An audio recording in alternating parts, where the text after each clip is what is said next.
So, ito na guys, ginawa ko na yung rest. Ayan, ayan na siya. So, kasi sayang pag ang dough ay, so, ginawa ko na lang mini croissant na apple. Kasi sayang ng dough.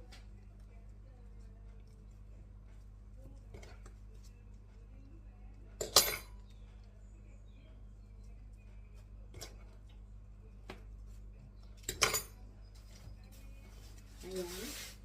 Mas madali pa guys. Ito na yung rest ng fillings. Kasi dalawa lang ang nagawa akong shell.